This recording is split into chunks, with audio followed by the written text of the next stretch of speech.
Bismillahirrahmanirrahim. Donc maintenant on va faire une petite introduction à ce qu'on appelle la logistic regression. Logistic regression. Donc en fait c'est quoi le concept sous-jacent? Donc d'abord pour rappel, on a commencé donc le machine learning. Dans le machine learning on a attaqué d'abord le linear regression.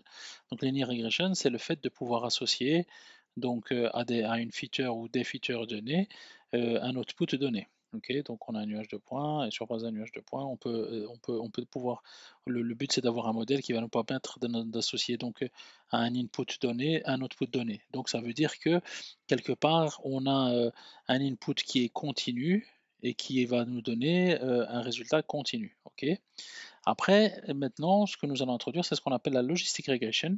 Donc la logistic regression, c'est que en fait, sur base d'un input continu, on peut avoir un output qui sera discontinu et en l'occurrence ici, juste dans le cas de logistic regression, on n'aura que deux solutions possibles. Donc concrètement, ça veut dire quoi? C'est que par exemple, j'ai en input, j'ai x1 qui est le prix d'une voiture, en x2 j'ai la puissance, en x3 j'ai le nombre de sièges, et alors en output j'ai soit un programme qui me dit d'acheter ou de pas acheter. Donc j'achète ou j'achète pas. Ok, donc c'est oui ou non, c'est binaire. Donc quand on a ce qu'on appelle donc un output qui est discret et non pas continu, ou qui est discret ou limité, donc à ce moment-là, nous avons on utilise une logistic regression. Et alors la logistic regression, elle est construite de la manière suivante. Donc comme on avait dans le linear regression, on avait un modèle qui était de type VF et qui est égal à WX plus B. Maintenant, on va introduire ce qu'on appelle une fonction dite sigmoïde. Donc la fonction sigmoïde est de la forme 1 sur 1 plus e exposant moins z. Et le z, donc pourra prendre des valeurs qui vont aller de 0 à l'infini. Et donc, ça aura pour conséquence, donc quand on va se retrouver, donc imaginons, on va dessiner ceci. Donc, on a notre z qui est ici, donc les valeurs que peut prendre z, et notre f qui va être notre logistic regression.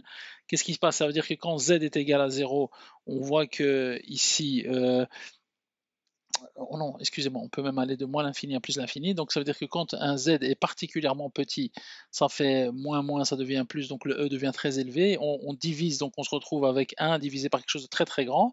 Donc on vient d'ici, ça devient quelque chose, 1 divisé par quelque chose de très très grand, c'est égal à 0. Et quand on tend vers plus l'infini, on fait donc ici, le z devient positivement très élevé, donc le e ici tend vers 0, et on se retrouve avec 1 sur 1, donc on tend vers 1. Et donc notre sigmoïde a cette forme-ci en fait. Ok, avec ici une zone qu'on appelle le boundary decision, alors qui est en fait qui correspond à la zone qui permet de faire la frontière entre est-ce qu'on a un 0 ou un 1. Et alors typiquement aussi, une autre manière de voir ceci, c'est que imaginons qu'on ait donc un truc à deux features, un x1 et un x2, ok, et que on se dit tiens, c'est soit j'achète, et donc c'est une croix, comme ceci, soit j'achète pas, et donc c'est des zéros, par exemple, comme ceci. Et alors ce qu'on voit, c'est qu'on a ici ce qu'on appelle une boundary decision. Donc à nouveau, cette boundary decision qui est linéaire et qui permet donc de distinguer les deux types de classes ou de catégories. Donc on parle aussi, donc juste pour rappeler tout ce vocabulaire, on parle de boundary decision et on parle de classe ou catégorie, donc qui constitue l'output. Ok. Et alors, qu'est-ce qui se passe? C'est que donc si on est ici dans une approche linéaire, ça veut dire que notre z, il sera de la forme wx plus b, avec le w donc qui constitue donc ce que le modèle va pouvoir calculer pour pouvoir établir le bon w, le x qui est notre input, et le b donc c'est le terme indépendant. Donc voilà, ceci clôture cette petite vidéo. Je vous remercie.